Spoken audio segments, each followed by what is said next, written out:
Hello, I am Jan from Prague, the Czech Republic, and today we are taking a closer look at the foldable Honor Magic V5, an impressively slim device that moves effortlessly between phone and tablet. We'll explore how this design affects real-world photography and how the camera performs across a range of scenes. I've got around 200 photos for you, all in HDR, from foggy dawns to night streets. Let's dive in.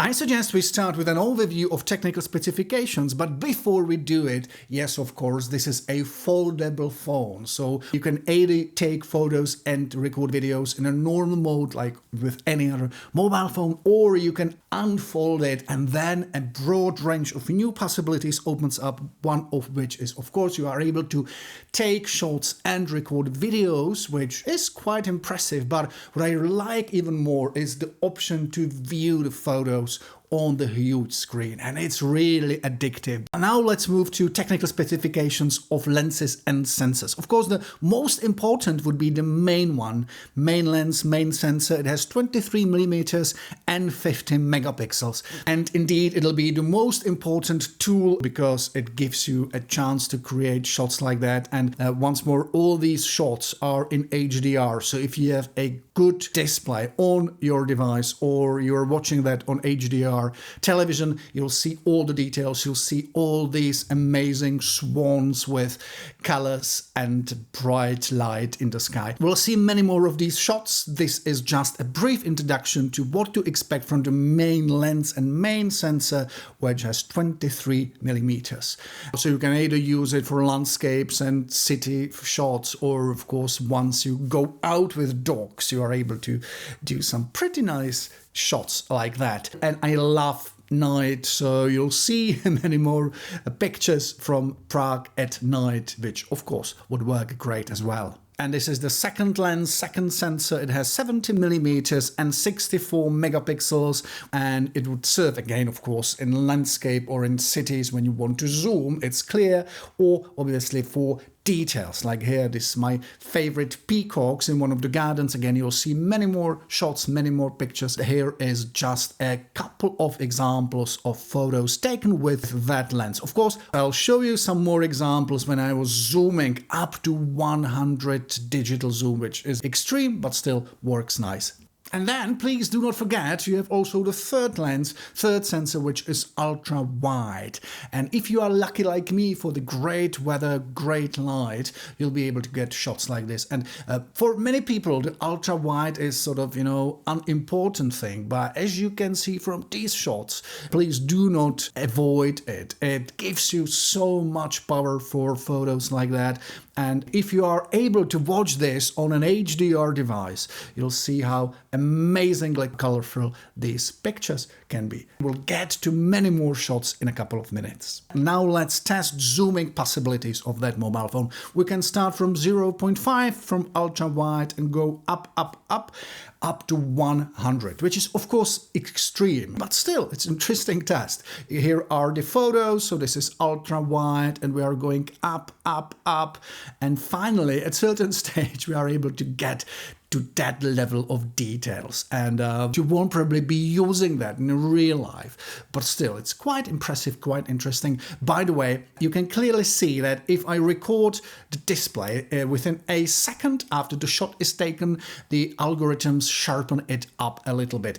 A small note, I was using that mobile phone offline, so if I plug it into AI devices and tools, we might even be able to get better results. One more example, if we decide for some reason that we want to zoom up to Prague Castle from that huge distance, you can still do it. Look at this, this is ultra wide and we are going towards the Prague Castle, and again, the level of details. I mean, look at this, how far it is.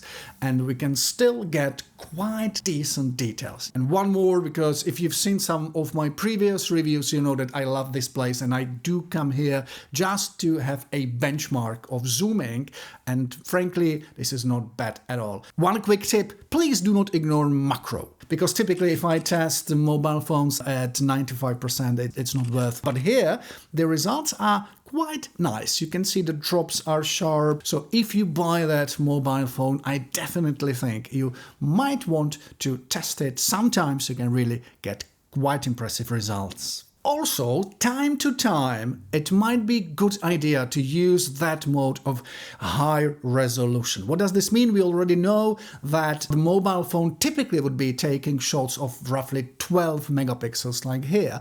But if we wish, for some reason, we are able to take shots up to full resolution, which means 50 megapixels or 64. And sometimes, like here, it can really give you a surprisingly huge level of details, which might be useful on some occasions. One more quick note, please do not forget there are 3 styles: vibrant, natural, and authentic. Vibrant is default one, and it gives you pretty well balanced shots. The natural is here, it's like less vivid than the vibrant, but you can't really spot difference here. But if you turn on the authentic, it's really not too much authentic, I have to say, because algorithms add vignette, so the corners are darker and the colors are like more vivid. Once more, this is the natural, this would be vibrant. In the corner, you can clearly see that the green color is more intensive. Why not? 95% of the shots in that review were taken in the vibrant, in the default option, which I quite like, and this would be the authentic. And also in the portrait mode, there are several different styles. By mistake, I used one of them here when I was taking shots of these amazing swans. I was a bit angry at first because I wanted to keep the shots in the original colors, but, well, frankly, these are not bad results at all. So please do not forget to look at these styles, and do not be surprised that sometimes the results will really be impressive, like here. And now let me take you once more to the streets of Prague to show you some more examples I have taken through these days when I was testing this mobile phone. I was really lucky because I was testing it on the foggy morning here in Prague when, you know, all these shots are quite impressive and you do not really have to do much to get nice results. So the fog across the Vltava River, some interesting light here, and I have to apologize because now I am going really very quickly, but that's my goal. I want you to have a chance to see as many examples as you can in limited time frame, so you can create your own assessment of what to expect from that mobile phone. These are my favorite testing places, and you might have seen them in many of my previous reviews, but again, you are able to get a lot of interesting stuff here. Famous, so to say, swans. You've seen many of these shots before, but I just wanted to gather them in one space, in one place, to give you a chance to see what you'll be getting once you get to these amazing animals swimming at the very center of Prague. And if you are able to watch these shots on an HDR device like your high-end mobile phone or television, you'll really enjoy how bright the lights are here, how amazing colors and shades and shadows you're able to get out of these amazing shots and amazing creatures. So I think now they want to go away, so let them go, and we can go to another testing place and see some more animals if you wish. So we can depart from that fantastic location and go to another part of lesser town of Prague to see, yes, peacocks. My reviews are full of peacocks. I have to apologize, you might be a little bit fed of them, but these are perfect animals for testing what optics and sensors can do, regardless whether we are testing mobile phones or cameras. So again, you can clearly see that if you do not use zooming too much and if you are able to get to reasonably close distance, you won't definitely be disappointed because the shots are sharp, the light is great, and yes, I think certainly this mobile phone did not fail in my famous peacock test when I torture all different devices to see what to expect, and really, really big detail and bit of light in the eye of the peacock. Please do not forget that we have the lovely ultra-wide lens, which gives you all these amazing shots. And once again, if you are able to watch this on an HDR device, you'll see all the different lights and shadows and all the nuances of what you are able to see here in downtown Prague. And let's walk further. Let's go to another parts of my city. And yes, of course, once more, I was really lucky because in December we don't really get that much good light like I got here today. So please do count that if you are here on the rainy days, the colors of course won't be that shining and the pictures won't be that exciting, but you probably know it. And of course, the great tool of any photographer is ability to know when it makes sense to shoot and when it's better to go for a coffee. We already seen that part. I was testing the zoom here, so we can move to some more locations and see what we can get once the weather disappears. And we have to use the weather, which is not bright and colorful like here. A rainy day, no sun, but still interesting shots of dogs. In cities and landscapes, we definitely need a great light, great colors. But here, once you decide, I just want to take some decent shots of dogs, you don't really have to have a perfect light. By the way, here we run into sort of limits of the zoom because once you really go further than say 10, then if you zoom to the details, the quality would not be that exciting. But still, I mean, these are quite decent results. Some more shots, some more peacocks in the same terrible weather, and the same as I said,